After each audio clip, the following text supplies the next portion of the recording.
Bonjour à vous, je suis kiné et je réponds dans cette vidéo aux questions les plus fréquentes des personnes qui viennent d'avoir une fracture au niveau du 5e métatarse du pied. Donc c'est un os au niveau du pied et c'est l'os du pied qu'on se casse le plus souvent. Donc déjà, soyez rassurés par une chose, c'est que c'est une fracture qu'on connaît bien, que vos professionnels de santé, médecins, kinés, éventuellement chirurgiens ou chirurgiennes, ont l'habitude de prendre en charge. Et donc, voilà, je vais essayer de vous rassurer aussi dans cette vidéo sur le temps de guérison, qu'est-ce que vous pouvez faire par vous-même pour maximiser vos chances de récupérer vite et bien. Alors, comme d'habitude, je m'appuie sur un article que j'ai fait pour mon site Fontomedia et c'est ça que je vais faire défiler. Vous aurez comme ça quelques petites illustrations et puis vous pouvez aller sur mon site si vous voulez avoir plus d'informations, si je parle trop vite, etc. Alors là, vous avez un petit schéma avec les différents métatarses du pied. Donc en fait, c'est tout simplement les os qui sont dans le prolongement de vos orteils et suite à un choc, à une chute ou à un écrasement, parfois même une simple surcharge d'activité ou de l'ostéoporose, on peut se casser un ou plusieurs de ces métatarses. Donc le plus souvent, on se casse le 5e métatarse. C'est ce dont je vais vous parler aujourd'hui. Peut-être que sur votre compte-rendu de radio ou d'autres examens, vous aurez écrit fracture de zone 1, 2 ou 3. C'est une des classifications qu'il existe quand on se fait une fracture du 5e métatarse. Mais ce que je vais vous dire dans cette vidéo va s'appliquer quel que soit le type de fracture que vous avez eu. Et donc, ce qui détermine aussi un peu la façon dont vous allez récupérer, c'est si la fracture est localisée à un endroit qui touche l'articulation avec l'autre os ou pas. Si la fracture est donc plutôt au niveau d'une extrémité du métacarpe en bas ou en haut avec une articulation, ça peut être un peu plus douloureux et un peu mettre plus longtemps à consolider parce que ça veut dire qu'à la marche, etc., il va y avoir plus de contraintes qui vont être mises sur la zone de fracture. Et à l'inverse, si la fracture est plutôt au milieu du métatarse, là, ça devrait consolider beaucoup plus vite. Mais même si vous avez une fracture au niveau de l'extrémité, ce qui est le plus fréquent, 64% des cas, eh bien, vous allez quand même bien récupérer sans séquelles dans la plupart des cas. Vous pouvez avoir aussi ce qu'on appelle une fracture de fatigue du 5e métatarsien. Ça, c'est souvent chez les gens sportifs, mais pas forcément aussi. Et ça survient pas suite à un choc particulier, mais c'est quelque chose qui s'installe au fil du temps. Il y a moins d'éléments déclenchants identifiables. Alors déjà, combien de temps met cet os pour consolider? On est plutôt sur des durées de 6-8 semaines, c'est-à-dire environ 2 mois. Souvent, vous ferez d'ailleurs une radio de contrôle au bout de 1 mois et demi, 2 mois après la fracture pour que on puisse voir justement l'état d'avancement de la consolidation. Et souvent, lors de cette radio de contrôle, vous aurez le feu vert pour faire beaucoup plus de choses, reprendre petit à petit votre vie d'avant parce que la consolidation sera en bonne voie. Cependant, si vous avez une fracture donc plutôt de zone 2 ou 3, mais ça vous le saurez pas forcément, eh bien ça peut mettre il y a un petit peu plus de risque que ça ne consolide pas ou que ça mette longtemps à consolider chez à peu près une personne sur 4, une personne sur 3. Eh bien, il n'y a pas de consolidation ou alors elle met longtemps à venir. Ça ne veut pas forcément dire que vous ne pourrez plus rien faire derrière, mais juste que ça peut être vous serez peut-être un peu plus à risque d'avoir des douleurs ou une gêne au niveau du pied. Ce qui reste quand même plutôt l'exception que la règle. Et si vous avez une fracture de fatigue, là, ce sont des fractures qui mettent plus longtemps en général à consolider. Ça peut mettre jusqu'à 20 semaines, c'est-à-dire à peu près 4 mois et demi. Et c'est pas forcément un signe d'une complication que ça mette longtemps à consolider, c'est que aussi notre organisme est pas forcément le même chez tout le monde et donc certaines personnes mettent plus longtemps à consolider quoi qu'elles fassent. Il y a quand même 2 choses sur lesquelles on peut jouer pour essayer de maximiser les chances de consolider entre guillemets vite et bien. C'est si vous êtes fumeur ou si vous buvez de l'alcool, d'arrêter ou de limiter au maximum votre consommation d'alcool et de tabac parce que ces 2 substances eh bien ralentissent la cicatrisation des tissus du corps et aussi du tissu osseux. Alors, combien de temps durent les douleurs? Comme c'est un endroit quand même qui est souvent mis en charge, le métatarse, à chaque fois à la marche, la douleur, c'est quelque chose qui est fréquent. Et ça peut survenir aussi, pas que quand vous marchez, mais au repos et la nuit notamment.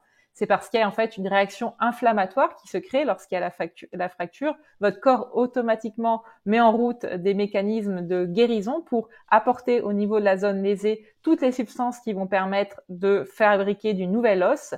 Et ça provoque donc une inflammation, c'est-à-dire une accumulation de liquide, de sang au niveau de cette fracture, parce que c'est par ces liquides-là que les substances vont être amenées pour aider votre os à consolider. Et cette accumulation de liquide peut déclencher un petit gonflement qui, lui aussi, du coup, va susciter des douleurs. Donc, la douleur, c'est finalement un indicateur que votre corps met en place ce qu'il faut pour bien guérir. En général, ça dure quelques jours, parfois quelques semaines, plus rarement quelques mois, et ça diminue au cours du temps, même si parfois la douleur peut aussi fluctuer, c'est-à-dire diminuer, puis réaugmenter, on s'inquiète, puis finalement, ça finit par rediminuer, etc. Combien de temps il faut pour remarcher normalement? Donc déjà, 2 cas de figure. Après une fracture du 5e métatarse, on a dû vous le dire. Normalement, les gens qui ont votre dossier sur les yeux ont dû vous dire si vous aviez le droit ou non de marcher. Si on vous a rien dit, c'est tout simplement que vous avez le droit, vous prenez pas la tête. Et parfois, c'est quand même assez rare, on vous demande de ne pas prendre appui sur le pied fracturé ou uniquement avec une botte de marche ou une résine faite pour marcher pendant 3 à 6 semaines. Et donc de marcher à cloche-pied avec des béquilles ou en appuyant très peu.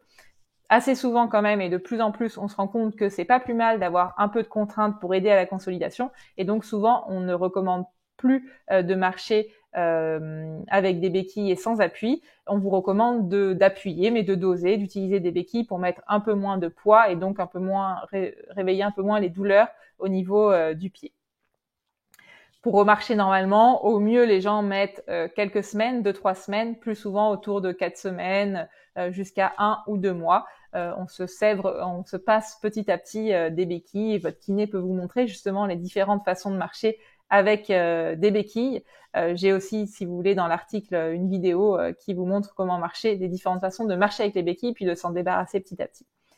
Combien de temps pour reconduire? Alors, en France, et je crois que c'est le cas dans la plupart des pays, le code de la route ne dit pas précisément après quel type de fracture, etc. On n'a pas le droit de conduire pendant combien de temps. Ce qu'il faut, c'est que vous soyez apte, que vous ayez vos réflexes pour conduire, sur le plan en tout cas légal. Et c'est à vous, en fait, de vous faire votre propre avis, mais ça peut vous être reproché si jamais vous avez un accident un jour. Et en termes de contraintes pour vous, en général, le fait de conduire, d'appuyer sur la pédale, si c'est pas trop douloureux pour vous, c'est pas ça qui va empêcher la consolidation, parce que quand vous êtes assis sur votre fauteuil dans votre voiture, il n'y a pas tout le poids de votre corps. Donc, la conduite n'est pas contre-indiquée. Maintenant, si vous avez un plâtre, une botte de marche et que vous n'avez pas une voiture automatique, là, ça risque d'être compliqué.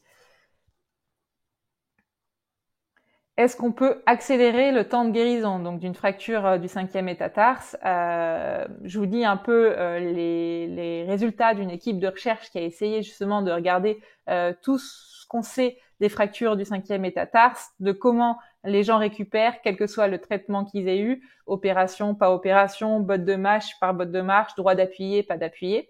Je vous lis du coup, il existe une multitude de modalités de traitement sans opération, notamment le soutien par bandage élastique, c'est ce qu'on appelle le taping. On va peut-être vous dire d'entourer par exemple votre petit orteil avec l'autre orteil ou de faire un strap sur tout le pied. C'est un des traitements conservateurs possibles. On va vous recommander parfois l'immobilisation, donc 100 mètres d'appui, le port d'une chaussure spéciale avec une semelle dure, le port d'une botte de marche, une botte de marche un peu plus élaborée avec un système de verrouillage. Et il y a aussi diverses techniques chirurgicales avec des fixations par vis, avec ou sans greffe osseuse selon aussi la gravité. Et en fait, selon donc cette équipe, il n'y a pas de grande tendance qui se dessine sur un traitement avec ou sans chirurgie plus efficace qu'un autre. Elle recommande d'adapter au cas par cas en fonction des habitudes de l'équipe médicale chirurgicale qui vous prend en charge, de vos propres envies aussi par rapport à ça, de vos propres appréhensions. L'opération n'est par exemple pas recommandée chez les personnes qui ont un risque de complications, notamment les personnes qui ont une neuropathie diabétique. Et il n'y a pas d'études qui nous permettent de dire que les gens, par exemple, qui portent une botte de marche ou à qui on dit de ne pas appuyer, récupèrent plus vite ou moins vite que les gens à qui on ne dit pas ça. C'est pour ça qu'on fait un peu au cas par cas.